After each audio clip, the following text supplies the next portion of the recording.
बहुत समय पहले एक राजा था जो खुद के बारे में सोचता था कि वह बहुत ही नेक सोच, दयालु स्वभाव और दरियादिली है। उसे लगता था कि वह स्थितियों को सही से समझने, हर बात पर न्याय करने और हर विषय में उचित विचार रखने वाला व्यक्ति है। राजा की 3 बेटियां थीं। एक दिन उसने अपनी बेटियों को बुलाकर कहा, मेरे पास जो भी है वो सब तुम्हारा है। तुम तीनों को मुझसे ही जीवन मिला है।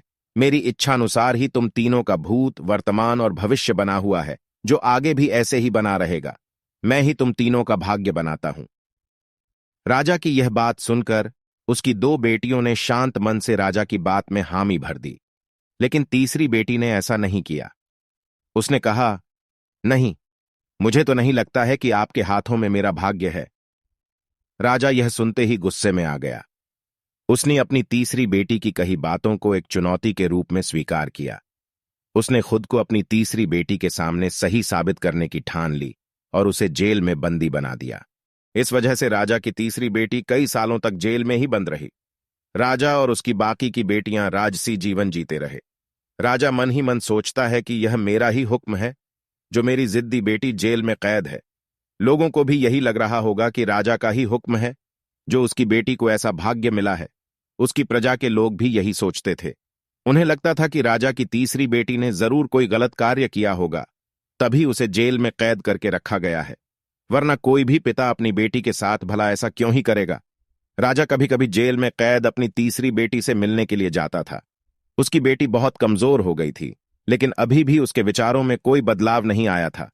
मगर राजा अपनी कमजोर होती बेटी की हालात और नहीं देख पा रहा था। एक दिन उसने अपनी तीसरी बेटी से कहा, इस तरह से तुम्हारा जिद करना मुझे बहुत गुस्सा दिलाता है। अगर तुम इसी तरह मेरी आंखों के सामने रही तो गुस्से में मैं न जाने क्या कर बैठूंगा। मैं तुम्हें मौत की सजा भी दे सकता है, लेकिन मैं एक अच्छे दिल का हूं, इसलिए मैंने सोचा है कि तुम अब मेरे राज्य के पास के ही एक जंगल वाली जमीन पर जानवरों के साथ रहोगी। राजा ने आगे कहा, उस जंगल में सिर्फ उन्हीं लोगों को रखा जाता है जो मेरे आदेश का पालन नहीं करते। तुमने भी अपनी जिद की वजह से मेरी बात नहीं मानी, इसलिए तुम भी अब वहां मौजूद लोगों के साथ अपना पूरा जीवन काटोगी।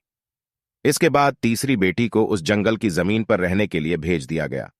वहां वह फल और सब्जियां खाने और एक गुफा में रहने लगी।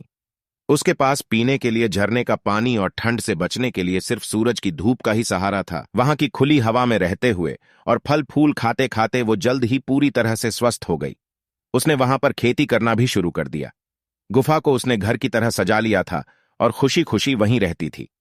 एक दिन वहां पर एक भटकता हुआ राहगीर आ पहुंचा। उसे देखते ही देखते राजा की तीसरी बेटी से प्रेम हो गया और दोनों खुशी खुशी वहीं रहने लगे।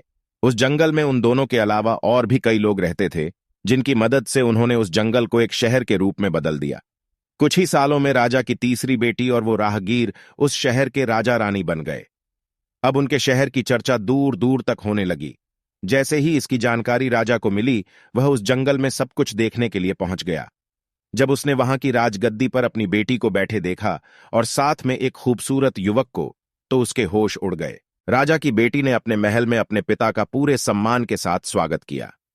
उसने अपने पिता से उसके बुरे बर्ताव व फैसल के लिए कुछ भी नहीं कहा। जैसे ही राजा वहां बैठा तो उसे एक आवाज सुनाई देने लगी, जो कह रही थी कि हर इंसान स्वयं ही अपना भाग्य बनाता है।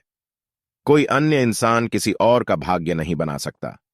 इसके बाद राजा को स्वयं ही अपनी गलती पर पछतावा होने लगा और उसने अपनी सभी बेटियों को अपने भाग्य से आजाद कर दिया। उसने अपनी तीनों बेटियों से कहा, भले ही तुम तीनों का भाग्य मेरे हाथों में है, लेकिन हर व्यक्ति खुद ही परिस्थितियों के अनुसार अपना भाग्य अच्छा व बुरा बना सकता है। कहानी से सीख, राजा और उसकी 3 बेटियों की कहानी हमें यह सीख देती है कि कोई भी व्यक्ति किसी का भाग्य बना या बिगाड़ नहीं सकता।